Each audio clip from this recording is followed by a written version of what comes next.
No sé exactamente qué pasó, que todo de repente ya cambió. En nuestro diariamente lo bonito tristemente terminó. ¿A dónde va nuestro amor? Si cada día se va muriendo la flor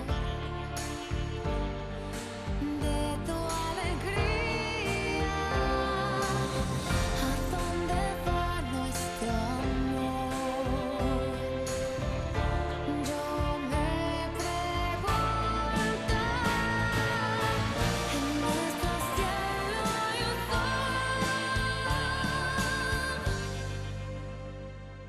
en agonía.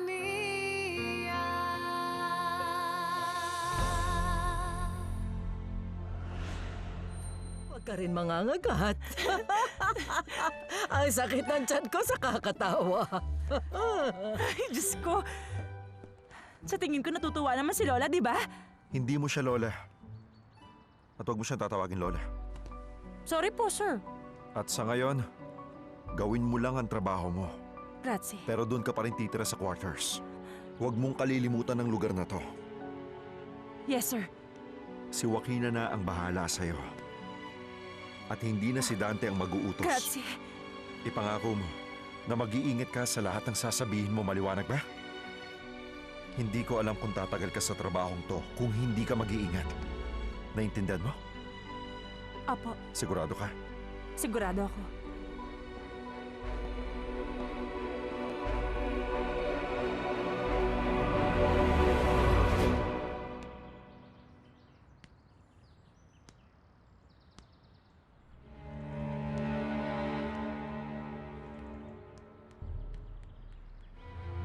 Alam niyo bang napatawad ng babaeng yan si Eloisa?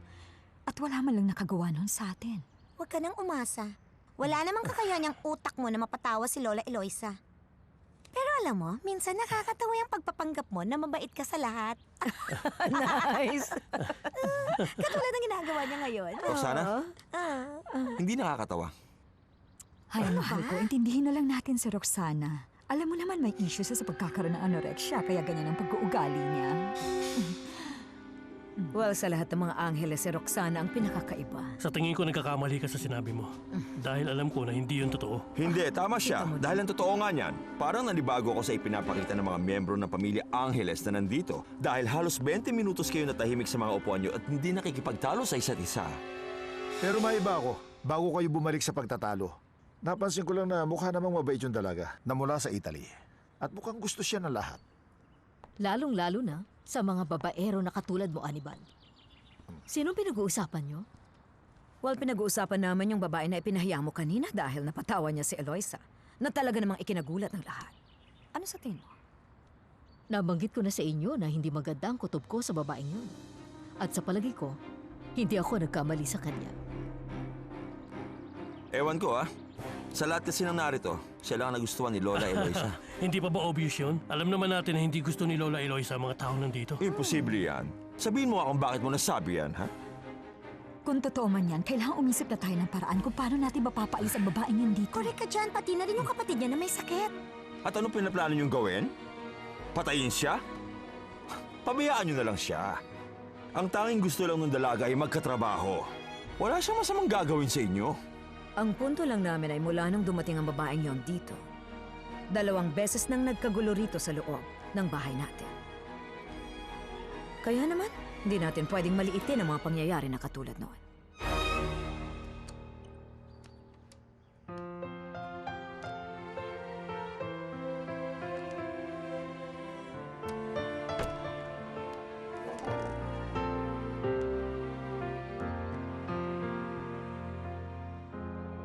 No sé exactamente Pietro. qué pasó. Si Fiorella ay isang dalaga na punong-puno ng buhay, kaya marami ang natutuwa sa kanya. Ay naku, sir, pasensya na. Kung ganun, isa itong paraiso. tristemente. May espesyal siyang katangian na ikinatutuwa at kinaiingitan ko. Masaya siya sa buhay niya. May itsura parang si Sir Pietro. Lahat po sila mga gwapo at magaganda. Nagpapasalamat ako kay Saint Piaggio dahil nakilala ko si Ma'am Tanya. At dahil sa kanya nakilala kita. Kailangan ko maalis ang babaeng yun sa loob ng isip ko. Dapat nakafocus lang ako sa mga ginagawa kong trabaho. Pakiusap Saint Piaggio. Sana totoo ang pag-ibig na to. Wala akong tiwala sa Italianang yun. May tinawagan siya sa Mexico City nang hindi man lang nagpapaalam sa atin. Anong problema doon? Wala naman. Pero nagtataka lang din kasi ako kay Pedro. Bakit niya dinala rito yun, ha? Nang ganun na lang. At ang isa pa, natuwa si Lola sa kanya. Tandaan mo, kailangan natin gumawa ng paraan para mapalapit kay Pedro para makuha natin ang tiwala ni Eloisa. Kailangan natin kumilos. Ngayon na mismo. Tama, dahil sa oras na magkagusto si Pedro sa babaeng yun. Hindi. Sigurado ako may binabalak na gawin si Pedro dito. Sa palagay mo ba, magkakagusto sa kanya yung ganong klase ng babae? Ay, Osvaldo, alam mo, kahit na sinong babae, ay kayang gawin ang lahat kung gusto niya ang isang lalaki. Oo. Alam ko. Katulad ng ginawa mo sa akin. Ibang usapan na yan. Hindi ko papayagan na gumawa pa ulit ng eksena ng babaeng yan. Sang-ayon ako sa sinabi mo, mahal ko. Kung gagawa ka ng paraan para malaman natin ang plano nila at gagamitin natin yung kay Pedro. Pero bago ang lahat, gusto ko muna na...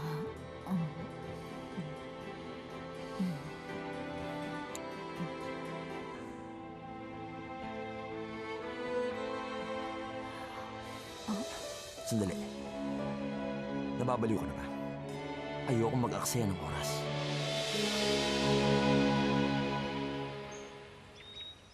Anibal, pwede ba ayusin mo ang sarili mo? Tingin mo ba hindi ako nababastos sa tuwing nagsasalita ka ng mga ganong klaseng bagay, lalo na kapag tungkol sa katulong na yon? Nakakahiya ka. Yun ang pinag-uusapan nila kanina. Sumali lang ako. Ano bang mali sa ginawa ko?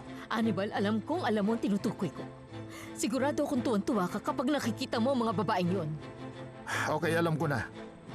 Sigurado akong dahil sa galit mo ito sa Italy. Alam kong ayaw na ayaw mo mga bagay na may koneksyon sa bansang yon. Tungkol ito sa mga bagay na pinagagagawa mo sa akin. Wala itong koneksyon sa Italy. Nagkakamali ka, mahal ko. Kilalang kilala ko na ang ugali mo, kaya alam ko na ayaw mo sa bansang Italia. At hindi ko alam kung bakit. Dahil kahit kailan hindi mo ipinaliwanag sa akin kung bakit ganon ang galit mo sa kanila. Sinabi ko na sa'yong wala yung koneksyon sa problema ko. Alam mo ba kung bakit ako nagagalit ngayon? Dahil nakikita ko na may mali sa mga ikinikilos mo kapag nakikita mo ang dalagang yon. Ayun lang, Anibal. Hindi pa ba sapat sa'yo na alam ng mga tao na narito na may iba kang babae? Kailangan mo pa ba akong ipahiya? Julieta, pakiusap. Hindi ko alam niya sinasabi mo. Ang tanging ginawa ko lang ay sumali ako sa usapan nila. At may lakas ka pa ng loob ngayon na magdahilan? Hindi ako makapaniwalang inaakusahan mo ako ng isang bagay na wala ka namang ebidensya. Hindi ko inakalang ganito ka kasilosa mula nung pinakasalan kita, Julieta. Sigurado ka bang wala kang kinalaman sa dalagang yon? Siyempre naman wala, mahal ko. Pero maiba ko. Hindi ko napansin kung kailan ka nagbago. Dahil ang Julieta na nakilala ko noon ay bukas ang isip at mapang-unawa. Nasaan na yon? Kasalanan mo yon. Tsaka isa pa, matagal na nangyari yon. Kaya naman natuto na ako. Pero alam mo, pakiusap. Nakikiusap ako sa'yo. Tigilan mo na ang panloloko sa akin. Tigilan mo na. Ay, mahal ko, huwag kang nga magsalita ng ganyan. Ayusin na lang natin ito. Hindi mo ako maloloko. Kaya huwag ka na magtangka na hawakan ako. Eto na po, Senyor Sergio. Ay, maraming salamat. Makina, binabati kita. Bakit po? Ito na ata ang pinakamasarap na risotto na niluto mo para sa akin. Paano mo nagawa ito? Alam nyo, wala naman po akong ginawang kakaiba. Maliban sa tulong na ibinigay sa akin ni Fiorella. Kaya siguro ganon. Nagulat ako nang bigla niya ako nilapitan sa kusina kanina. At ano namang kinalaman ng katulong na yun sa niluto mong risotto ngayon, Joaquina? Ang totoo, Senyorita Roxana, tinulungan niya ako. Dahil nang makita niyang nagluluto ako ng risotto, sinabi niya sa akin na budburan ko raw yun ng rosemary hanggang sa kumulo ito. Joaquina, talagang napakasarap. At talaga po. Mula ngayon, wag mo nang kakalimutan ang resepeng itinuro niya sa iyo. Oo po. Okay lang ba kayo, Mama? At bakit mo na itanong? Binibilang mo na bang oras kung ilang oras na lang ako mabubuhay? Ganun ba? Hindi nagkakamali po kayo. Hindi po, Mama, mali. Ang napansin ko lang, parang may kakaiba sa inyo dahil pinuri niyo ang pagkain. Tapos kanina lang narinig ko kayong tumatawa na malakas nung pabalik na kayo sa inyong silid. Masama bang tumawa? Hindi naman po. Gusto ko lang pong alamin kung may mali sa inyo dahil hindi ako sanay na makita kayong ganyan, Mama. Dahil kapag may nangyaring masama sa inyo, sigurado magkakagulo kami dito. Ay, ganun ba? Seryo, anak. Para sabihin ko sa'yo, narinig mo akong tumatawa na malakas dahil tuwang-tuwa ako sa mga bagay na narinig at nakita ko kanina. Na hindi ko nararamdaman kapag kasama ko ang ibang taong nakatira sa bahay na ito. Kung ganon, mas gusto niyong nakikita akong palaging nakasimangot? Yan, ganyan nga, Mama. Ganyan ang mukha na nakasanayan ko. Ngayon, nasisiguro kong makakakain sila ng maayos. Masarap nga. Kain lang kayo, kain. Gael, Roxana at Sonia, bukas ang magiging unang araw nyo ng pagtatrabaho sa kumpanya natin. Kaya gusto kong maging handa kayo para alam ninyo ang gagawin nyo sa trabaho. Kaya mag-isip kayo dahil bukas tatanungin ko kayo kung ano mga posisyon ang gusto nyong kunin sa kumpanya. At kung hindi kayo makakapagdesisyon, nakahanda akong tulungan kayo sa bagay na yan. Ay, sabihin mo na lang na gusto mong kontrolin ang lahat, Pedro. Tandaan mo na si Lola pa rin na may-ari ng kumpanya. At huwag mo rin sanang kakalimutan na si Pedro ang presidente. Pwede niyang gawin kung anong gusto niya. Sa palagay ko, ganito ang nasa isip ni Maximo nang ginagawa niya ang kanyang huling sulat. Nandito tayo at nakahandang tulungan ang isa't isa. Tama, Mama. Alam ninyo, sa tingin ko, mauna na muna ako sa inyo. Pupunta na ako sa kwarto ko at manunood ng pelikula. Ay, hindi na. Ingat po, Lola. Maupo na lang kayo at kumain dyan. Mauna na rin ako. Magandang gabi sa inyo. Sige po. Okay, magmula bukas nga pala. Si Gael, Roxana at Sonia ay kukwentuhan tayo kung paano magtrabaho. Bagong experience yon para sa inyo. Tapos tumawa si Doña Eloisa. Habang ako naman mutik na himatayin sa takot habang tumatawa siya. Kung nakita niyo naman kasi pagtawa niya kanina. Paniwala na pagkamalan mo siya bilang si Joaquina. Pero ano naman gagawin ko? Hindi ko pa siya kilala noon. Tapos nagkita na lang kami nung makita ko siya nagluluto ng risotto. At binigay ko sa kanya recipe ng nanay namin. Sana lang hindi ka mapagalitan mamaya. Hindi mangyayari yun dahil magaling magluto si ate. Natuto siya sa nanay namin. Pero nung tumatawa ng malakas si Senyora Eloisa, anong reaksyon ni Sir Pedro? Ay, Simon, hindi niya rin mapigilan ang pagtawa niya kanina. Nakita niyo naman ang mahabang mukha niya, kaya naman lalong...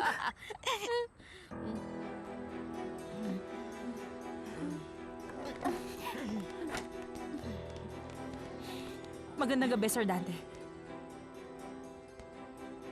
Alam niyo bang, naririnig hanggang sa loob ng bahay ang tawanan ninyo? Opo, salamat. Hindi ako nakikipaglokohan. Kailangan niyo sumunod sa mga batas at alituntunin para mabuhay kayo rito. Sa loob ng rancho. Kaya dapat bukas ng umaga nakahanda na kayo ng 6:00 ng umaga para maibigay ko sa inyo ang lahat ng mga gagawin ninyo. Pero ang sabi po sa akin ni Sir Pedro, kay Joaquina na lang po ako kukuha ng mga utos mula bukas. Para sabihin ko sa iyo, ako rin ang nag-uutos kay Joaquina. 6:00 ng umaga. Maliwanag ba? Opo, sir. Anak ng... Sorry po. Sorry po, hindi ko sinasadya. Naku, pasensya na po. Nasaktan ba kayo? Pasensya na po. Isa kang sakit sa ulo. Kaya mag-iingat ka. Sa susunod, tignan mo ang dinaraanan mo para hindi ka mabangga. Bakit ka tumatawa, ha? Wala. May naalala lang akong joke. Gusto mong sabihin ko sa'yo? Talaga naman. Isang walang kwenta at isang payaso.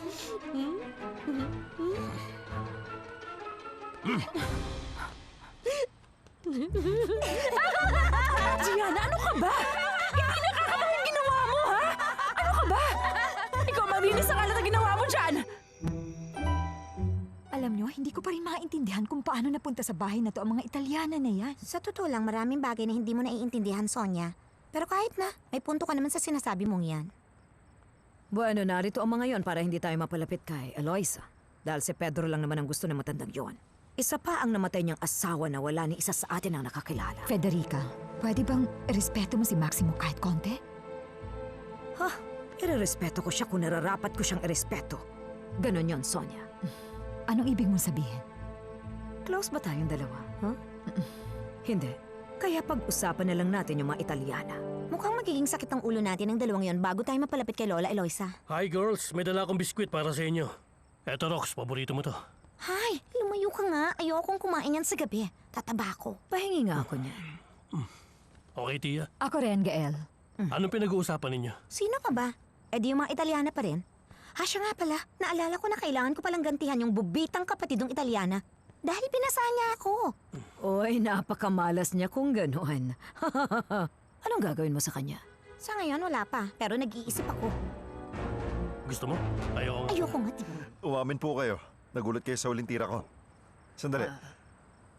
Natatakot kayo, no? Ay, tignan mo ako. Nanginginig na ako. Wala akong kinatatakutan, Pedro. Kanina ko pa naisip na yun ang pinaplano mong gawin bago mo pagawin ang tira mo. Magkatulad talaga kayo ni Maximo. Siyempre. Normal lang po yun. Tinuruan niya ako. At tinuruan ko siya. Hindi ko sinasabing ako ang nagturo sa kanya ng lahat. Pero marami siyang natutunan sa akin kapag tinatalo ko siya. Dahil sa buhay, alam mo dapat kung kailan mananalo at kung kailan ka magpapatalo. Sabi niyo. Maraming salamat at nakipaglaro ka sa akin, Apo. Hindi niyo kailangan magpasalamat sa akin. Dahil para sa akin na makalaro kayo ay isa sa mga kaligayahan ko. Tama ka. At tuwang-tuwa ka nung una kang natuto ng chess. Kahit nung bata ka pa lang ay nakikita ko na masaya ka sa paglalaro. Kayo na po, Lola. Ay, sandali Alam lang. niyo po kasi, kung wala kayo sa buhay ko, hindi ko alam kung anong mangyayari sa akin. Kaya nga paulit-ulit na akong humihingi ng patawad sa iyo dahil naging napakawalang kwentang ama ng anak ko sa iyo. Isa rin po siyang walang kwentang asawa, Lola. Ang kawawa kong mama, kailangan niyang pagtiisan si Papa. Hanggang Alam ko na nagdusa rin naman ang papa mo para doon pero hindi lang yun pinapakita ng papa mo sa mga taong nasa paligid niya. Pero, Apo. Lola naman. Kakaiba rin kasi ang pamilya natin. alam ko, ganun nga pero bakit ang daming iringan sa mga pamilya natin na hindi ko alam ang dahilan? Yun ay dahil nag-aagawan ang mga kamag-anak mo sa kapangyarihan. Katulad na lang nung ilang mga estatwa na mga gargoyles na nakadisplay. Hindi ko alam kung ano talagang pumasok sa isip ni Maximo. Kung bakit gusto niya na mabuhay tayo na magkakasama. Pero magandang ideya niyang yun. Siguro, hindi niya lang po gusto na mag-isa kayo rito. Ganun lang po yun. Alam naman ni Maximo na hindi ako takot, kaya dapat kinonsulta niya muna ako bago niya ginawa yon. Pinapahirapan niya lang ako dahil inilagay niya ako sa isang lugar na hindi ko naman gusto. Siguro may maganda po siyang dahilan kung bakit niya ginawa yon. Dahil inilagay niya kayo sa gitna ng mga taong iba't iba ang gusto. Ay, tama ka, iba-iba sila, kaya pwede na nga ako magtayo na sarili kong peryahan. Pero iba ang pakiramdam ko sa mga taong yon. Sa palagay ko, mas mabuti pa ang kalooban ng dalagang si Fiorella kahit na pagsamahin mo pa ang puso ng lahat ng mga taong yon at tinawag akong kapamilya. Pero sigurado po ba kayo sa sinabi niyo? Mukhang gusto niyo siya. Alam kong medyo matigas ako. Pero alam na mga mata ko kung sino ang mabubuting tao sa paligid ko.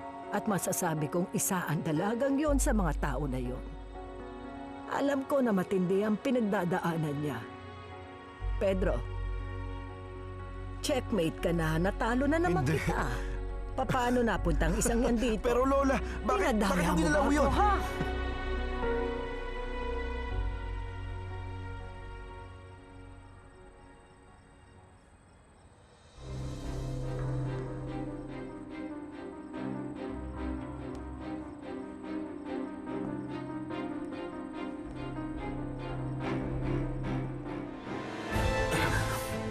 Magandang gabi.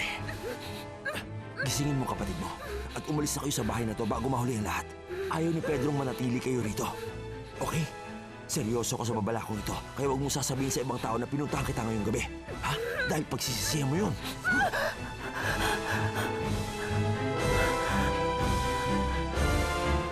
Nakasara na ba ang restaurant? Gusto mo ba tulungan kita sa pag-check ng mga Sige yabi po. dito? Don Vittorio, O ano yon? gusto ko sanang mag-leave ng ilang araw. Parang isang bakasyon. Okay lang kahit hindi niyo ako bayaran. Ano? Kasi meron po akong kamag-anak na kailangan na puntahan. Sa tingin ko, hindi mo na gusto ang trabaho mo rito. Mali po kayo, Don Vittorio. Dati nagpaalam ako para makatulong sa paghahanap kay Fiorella. Pero iba po ito. Sa palagay ko, nagustuhan mo sa Dos Rios, kaya gusto mo bumalik doon. Tama ba ako? Opo. At saka nitong huli, alam nyo, medyo na-stress kasi ako sa trabaho. At gusto ko makita ang pamilya ko. Pero paano naman ako rito, Benito? Sinong maaasahan ko rito? Ako na pong bahala doon. Humanap na po ako ng kapalit ko. Tutulungan kayo ng kaibigan ko. Ibibigay ko ang number niya. Hindi ko alam kung tama ang gagawin mo, pero dahil na rin sa pangyayari tungkol kay Fiorella, naramdaman ko rin na parang kailangan ko rin na magbakasyon. Kaya magbakasyon na rin kayo. Pupunta ako sa pamilya ko at gawin niyo ang gusto niyo. Huwag mo akong turuan. Pero alam mo, hindi ko rin alam kung anong gusto kong gawin. Don Vittorio, mag-beach kayo. Anong malay niyo? May makilala kayo doon magandang babae. At dahil doon, makalimutan niyo na si Fiorella. Okay, di ba?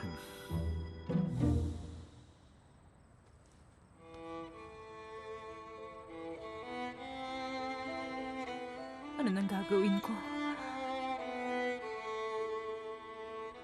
Totoo kayang ayaw ni Sir Pietro na manatili kami rito?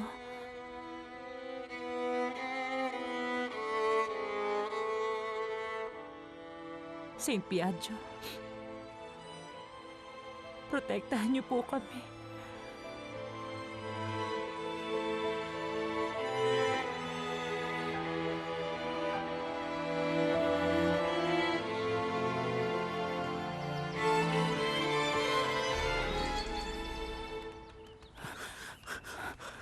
Ano ba? Pwede bang tingnan mo ko saan ka dumadaan, ha?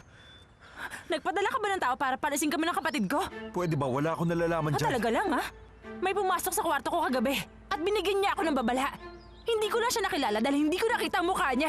Pero sinabi niya sa akin na ayaw mo na manatili kami rito sa Rancho Los Angeles. Ano? Akala ko ba nagkasundo na tayo, Sir Pietro? Akala ko maliwanag na sa atin ang lahat. Ngayon gusto niyo kami palisin dito? Napaka-unfair ng ginagawa mo. Kung gusto mo talaga kami palisin, gusto kong sabihin mo sa akin ngayon. Dito sa mukha ko. Huwag ka magpakaduwag dyan na para ka isang miyembro ng mafia. Wala akong alam dyan. Hindi ko magagawa yon. Pakiusap, Sir Pietro. Huwag ka na magpanggap na wala kang alam. Gusto mo kami paalisin pero natatakot ka lang, di ba? Sandali, Fiorella. Kung gusto ko kayong paalisin dito, matagal ko nang ginawa yon. Dala ko ang diary ko. Kaya mapapatunayan kung totoo ang binitawan kong salita. Sinasabi mo lang yan sa akin ngayon. Bahala ka na, Fiorella. Pero totoo ang sinasabi ko sa'yo. Tinanggap kita at pati na rin ang kapatid mo. At wala akong pinadala sa kwarto niyo kagabi. Sir, pero... Pwede kang umalis kung gusto mo. Basta tinupad ko ang pangako ko kasama ang babala na kakaiba. Ang buong pamilya ko. Siguradong isa sa kanila ang nasa likod nito. Bakit nila gagawin yun?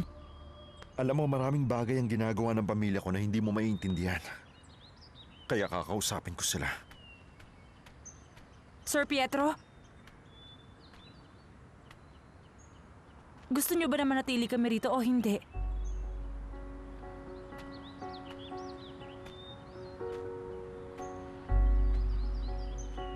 Hindi mahalaga kung anong gusto ko.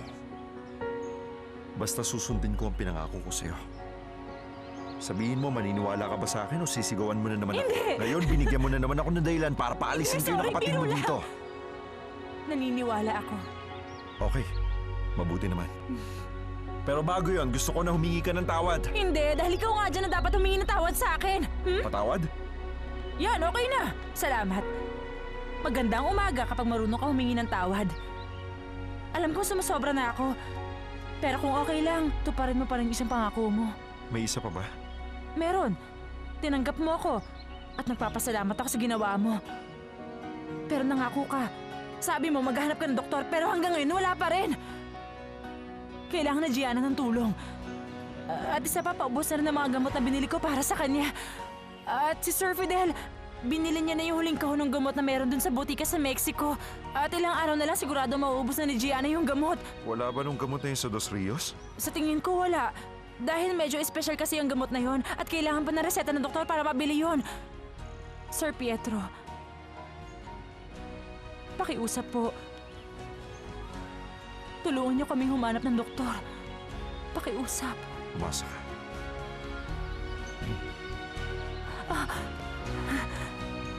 Marami pong salamat. Sige po. Maraming salamat, Sir Pietro. Ginawa mo ba talaga yun? Oo. Dapat nating mailayo ang babaeng yun kay Eloisa. Sigurado ako nag-e-empake na siya ngayon. Talaga bang wala kang utak o walang naman niyang kokote mo, Osvaldo? Ano sinabi mo? Ay, at mukhang bingi ka rin pala.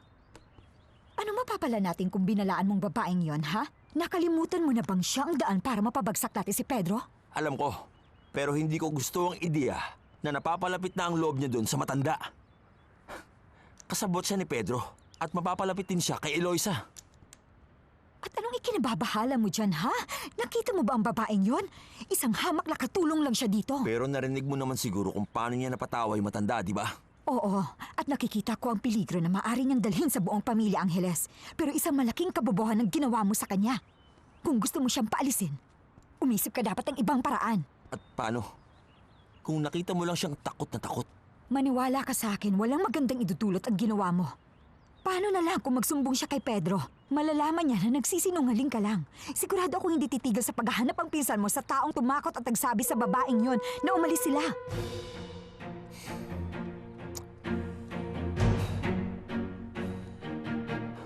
Mali mo, hindi magsumbong ang babaeng yun kay Pedro. Sigurado magsusumbong yon. At kapag nalaman ni Pedro na ikaw nga yun, magsusumbong siya sa matanda. At gagawin nila ang lahat para mawala ang parte mo sa mana. Hindi nila pwedeng gawin yun. Wala akong ginawang mali. Palibhasa, wala kang alam sa mga nangyayari. Pupunta po ako ngayon ng Dos Rios para hanapin si Fiorella. Nababaliw ka na ba, anak? Umalis ang dalagang yun para magpakalayo rito. Tapos hahanapin mo siya? Siguradong tatakbo yun palayo sa oras na makita ka niya. Hindi pa. Hihingi lang ako ng tawad sa kanya at magpapaliwanag. Mauunawaan niya ako. Eh, paano naman si Mr. Vittorio? Nagpaalam na po ako na hindi ako papasok. Hindi mo ba sasabihin sa kanya? Hindi. At wala rin kayong sasabihin, ha? Pero anak ko... Pasensya na, Papa, pero baka maiwanan na po ako ng bus. Isa pa, sasabihan ko naman kayo kapag nakita ko na sila. I love you, Mama. Basbasan niyo na ako. Ayoko. Ay. Iho. Mag-iingat kayo, ha? Hindi mo dapat sinabi sa kanya ang tungkol sa Dos Rios. Ay, buti nga hindi ko sinabi sa kanya na nandun sila sa Rancho Angeles. Kaya ngayon, kailangan nating sabihin yun kay Mr. Vittorio para maunahan niya ang anak mong si Benito. Pero, Reynaldo, hindi mo ba narinig ang sinabi ng sarili mong anak Bakit sa'yo? hindi mo na lang sinabi sa kanya ang buong katotohanan? Nagbayad ang taong yun ng tiket para sa dalawang tao para lang makasal sila ni Fiorella. At gusto ni Benito na pigilan na mangyari yun. Alam ko, pero sa pagmamahal yun. Ay, alam mo Adela, hindi ko maintindihan kayo mga babae. Akala ko ba gusto mong sabihin kay Mr. Vittorio ang buong katotohanan? Sinabi ko yun pero niloko niya sa Fiorella at nagpadala siya ng picture na bata pa siya. Masyado na kasi siyang matanda para kay Fiorella, Reynaldo. Adela, alam ko rin yun pero wala ka sa lugar para magdesisyon yan. Hindi ko alam kung tama na itinatago natin kay Mr. Vittorio pero kung gusto mo sabihin sa kanya, hindi kita pipigilan. Ha? Tandaan mo na problema mo na yun at ng konsensya mo. Dahil hindi naman ako nagdala ng mga dalagang yun dito sa bahay na to kaya wala naman akong kinalaman sa mga buhay nila. Pero Reynaldo, wag mo naman gawin Tandaan mo, Adela! Sana'y makatulog ka pa na maayos pagkatapos ng desisyon mo. Tandaan mo! Sinasabi ko to sa'yo, ha? Dahil yun sa palagay ko ang tama. Sigurado makakahanap din ako ng paraan kung paano ko makikita ang babaeng yon. Italianong butika. Ngayon, kunan natin ng litrato ang mga gamot na ito.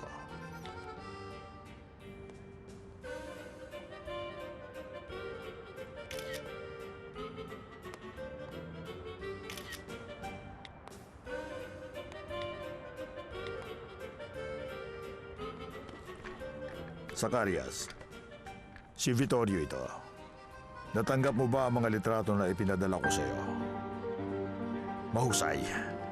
Gusto kong alamin mo kung saan ang butikang makabibili ng mga gamot na katulad ng mga ito. Dito sa Mexico. Sa palagay ko na may sapat na siguro ang mga generic na brand. Alamin mo kung ibinebenta ito sa regular na butika at kung espesyal ang mga gamot na ito. Hihintayin ko tawag mo. Salamat. Ay, sa wakas may nagawa ring tama para sa atin ang asawa mo, Sonia. Sigurado ka ba dyan? Oo naman, pero medyo nangihinayang nga lang ako kasi aalis na sila. At hindi pa rin ako nakagaganti sa kapatid niya. Well, nakapagtataka na hindi ka kaagad nakapagplano, ha?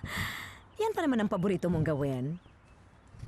Sabihin mo nga, di ba ikaw ang babae na hindi madaling magpatawad? Pero kahit na, mabuti naman at mawawala na ang mga Italianang yon dito, hindi ba? Nagkakamali kayo dyan. Hindi pa sila aalis dahil isinumbong na ni Fiorella kay Pedro ang nangyari. At hindi siya titigil hanggat hindi nakikita ang tao na tumakot sa babaeng yun kagabi. Galing, pinapahanga mo ako dahil kahit hindi ka namin kadugo para ka rin isang angeles kung mag-isip, Sonia. Siguro ngayon kinakabahan na si Osvaldo. Kaya mas mabuti kung wala ni isa sa inyo ang magsasalita. Sa tingin nyo ba ilalaglag ko kayo, ha? Ay, wag mo kaming sisihin kung yan ang iniisip namin, no? Pero ang nakapagtataka ay kung bakit hindi natatakot na manatili rito ang mga Italianang yan sa bahay kahit na may nagbabanta na sa kanila. Ano kayang koneksyon nila kay Pedro? Sinabi mo na sa kanila? Oo, para mapigilan natin ang pagkalat ng apoy na sinimulan mo, Osvaldo. At isa pa, handa naman kayo magtulungan bilang isang pamilya. Dahil kailangan nating alamin ang planong gagawin ni Pedro at ng mga Italyana na yon. Kalimutan nyo na yon. Dahil aalis sila nang hindi nagsusumbong kay Pedro. Talaga lang. Kumusta? Oy, Pedro. Ay, kumusta, Pedro? Magandang umaga, Pedro. Mas maganda sana ang umaga ko kung hindi nyo tinakot yung magkapatid na Italiana. Ano sinasabi mo? May alam ba kayo doon? Huwag na kayo magpanggap. Alam kong may tumatakot kay Fiorella para umalis sila. At hindi ko mapapatawad ang ginawa niyong yon. Alam mo, Pedro, sana ganyan ang pakikitungo ng mga amo sa lahat ng mga katulong na tinatanggap nila. Oo nga, Pedro. Bakit parang may special treatment ka sa kanila, ha? Sa totoo lang, ginagawa ko to para sa ating lahat. Dahil mas gusto kong kumuha ng katulong na may tiwala ako kesa sa hindi ko kilala. Kung ganon, mas nagtitiwala ka sa mga babaeng yon? Umamin ka na, Pedro. Anak sila ng dati nating empleyado rito. At maayos na nagsilbi ang taong yun sa pamilya natin. Kaya ako ganito. At ayoko nang maulit na merong mananakot sa kanila. Maliwanag ba yon? At wag na wag niyong susubukan na gumanti sa kanila. Ano ba, Pedro? Wala akong planong... Mabuti naman. Huwag na kayong magtangka. Subukan niyo lang. Dahil ako mismo ang makakabangga niyo.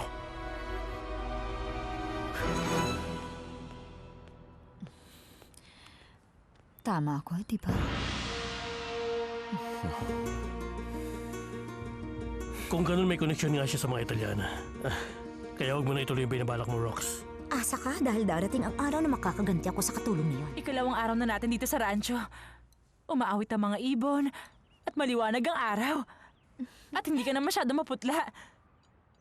Hahanapan ka na rin ng doktor ni Sir Pietro. Wala na tayong problema. Magiging maayos ng lahat.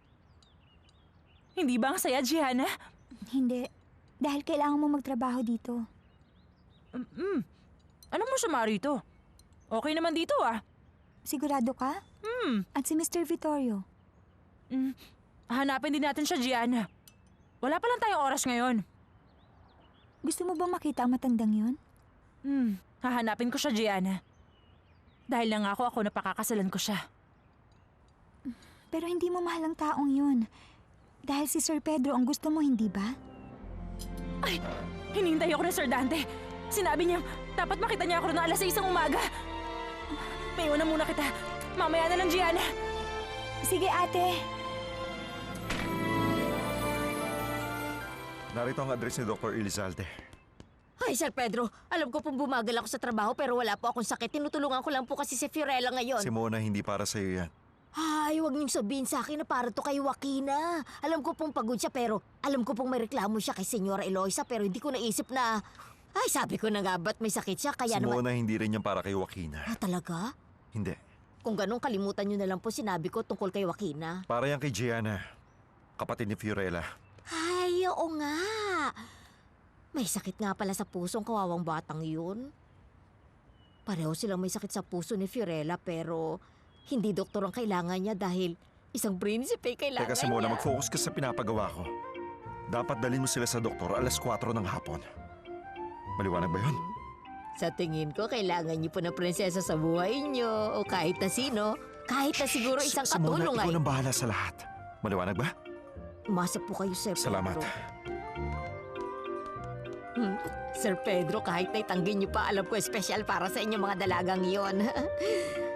Alam ko may dahilan kung bakit niyo ginagawa ito. Matagal mo nang hinihintay ang pagkakataon na ito kaya sa tingin ko ay nakapag-isip ka na kung anong posisyon ang gusto mong kunin sa kumpanya. Lola, sa palagi ko po hindi ito ang tamang panahon para pag-usapan natin ang bagay. Hindi kita tinatanong kung ito ang tamang panahon para dito, Osvaldo. At isa pa, wala akong pakialam dyan. Pero kung wala pa kayong napipili hanggang ngayon, huwag kayong mag-alala dahil ako mismo ang bahala na pumili ng posisyon. Sa public relations ako. Ang husay nang napili mo, Roxana. Total, maganda ang tingin ng mga tao sa'yo at maganda yon para sa imahe ng buong pamilya Angeles. Well, tama. Bagay ka ron. Dahil mahilig kang makipagsosyalan sa mga tao, lalo na sa mga party. Mali kasi iniisip mo, Federica, dahil hindi lang yun puro party. Dahil mag-organize rin ako o makikipag-usap sa mga kliyente ng kumpanya para mag-promote ng mga produkto. Nag-gets mo ba yan, Federica? Ano pang palagay niyo, Lola? Mukhang maganda. Sa tingin ko ay babagay ka sa posisyon na yon. Ikaw ang gagawa ng mga imbitasyon para sa mga event ng kumpanya at magtitimpla ng mga kape kapag may meeting ang mga empleyado natin. Okay? At ikaw, Gael, anong gagawin mo? Eloisa. Sorry, Lola Eloisa pala. Sorry. Ay. Ang totoo, naisip ko po na mag-aaral ng medisina at medyo nagbago. Ay, kung nag-aral ka lang noon, dapat siguro may doktor na tayo. Alam niyo, naisip kong kumuha na lang po ng kurso na connected sa food production o engineering. Okay yun, pero hindi masyadong mataas ang pangarap mo. Alam ko po. Pwede ka maging assistant ng isa sa mga assistant na nagtatrabaho sa mga laboratorio ng kumpanya natin. Kung hindi mo naiintindihan, tanungin mo lang si Federica. Sa palagay ko, hindi ka papayag na mag-record na kahit na isang jingle para maipromote ang mga produkto ng ating kumpanya. Pasensya na, pero ayoko. Alam niyo naman na wala akong alam pagdating sa mga ganyang bagay. Sa tingin ko, mas maganda kung gagawin niya na lang po akong personal assistant ni Osvaldo. Oh, napaka-sweet niya. Hindi ko inaasahan yan, Sonia. Sa totoo lang, ngayon ka lang nagka-ideya na nagustuhan ko. Pero Lola, gusto ko lang sabihin na... Sandali lang. Gusto ko na magkaroon ka ng kasama na gagabay sa'yo para hindi ka maligaw ng landas sa pagpapatakbo ng kumpanya. Pwede bang ikaw na rin na magsabi kay Pedro para malaman niya ang tungkol sa mga bagong posisyon ng mga taong to sa kumpanya natin? Osvaldo, kaya naman bilisan niyo ng pagkain dyan para makapaghanda na kayo sa pagpasok niyo. Ay, wala na akong ganang kumain. Ay, sa totoo lang gusto ko rin sana na magtrabaho sa kumpanya natin. Pero sayang, mas mabuti siguro kung nandito lang ako sa loob ng Rancho Los Angeles. Na walang ginagawang trabaho. I'm free.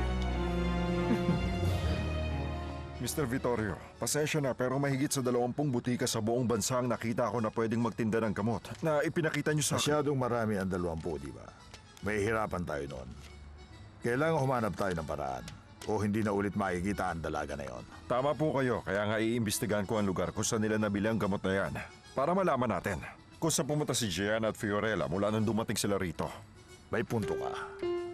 At kapag nalaman mo na yon, mas mapapadali na ngayon na makita ko muli si Fiorella. Senyorita Federica, hindi naman po sa nakikialam ako pero ano po ang ginagawa niyo dito? Gusto ko lang malaman kung anong nangyari dun sa kwarto ng mga Italiana kagabi. Sino yung nanakot sa kanila? Narinig ko ang tungkol doon. Pero wala rin po akong impormasyon. Kaya mag-imbestiga ka na, Dante. Si Eloisa, sigurado ako magagalit siya kapag nalaman niya na ang bantay niya ay walang ideya sa mga nangyayari sa bahay niya. Dahil mas mabuti para sa mga plano natin kung hindi niya malalaman ang nangyari sa kwarto ng Italiana. Kung sino man yon, huwag mong protektahan ng tao yon, Dante. Wala akong pakialam sa dahilan mo kay Eloisa. Basta labas ako dyan, ha? Siya nga pala, anong tingin mo sa mga Italiano? Para sa akin, okay lang sila. Basta hindi sila manggugulo rito. Isang malaking gulo yun kapag ginawa nila yun dito. Sige, kailangan ko nang bumalik sa trabaho ko. Kaya alas 3:30 ng hapon bukas aalis tayo para sa check-up niya. Salamat kay Saint Biagio. Kita mo na, Gianna. Sinabi ko na sa'yo na hahanapan ka ni Sir Pietro ng doktor, hindi ba?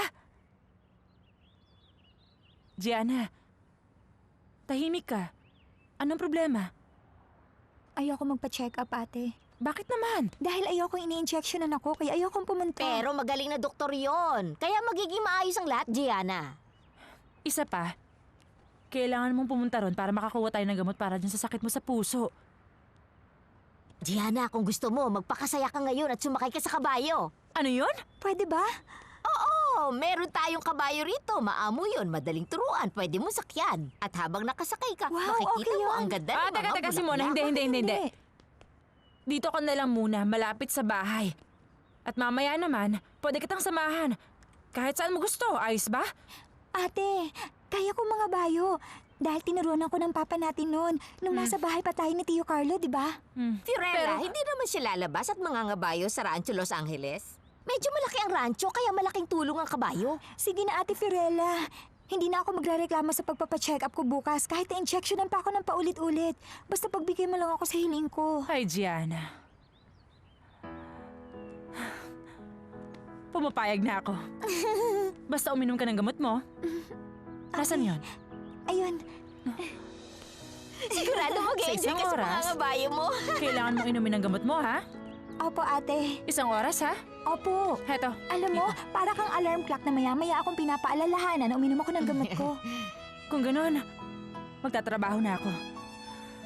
Pinapalinis sa akin ni Sir Dante yung labahan. Pakiusap, Gianna. Mag-iingat ka Oo ron. naman, ate. At dapat nakabalik ka na rito Oo bago na, lumubog ate. ang Ako araw. bahala. Gianna, Huwag hindi ka pa ako mag-alala. tapos. Mag-iingat ka dun sa kabayo. Fiorella, relax lang. Siguradong walang mangyayaring masama sa kanya. Sana tama ka.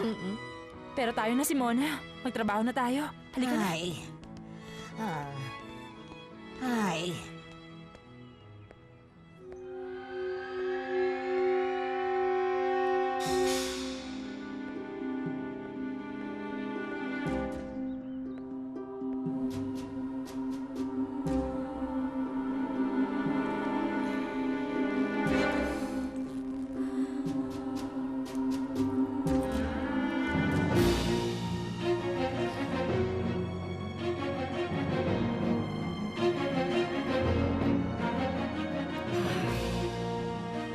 Hindi ko alam kung bakit kailangan mong kunin ang gamot ng dalagang yun. Bakit mo yun gagawin, Roxana?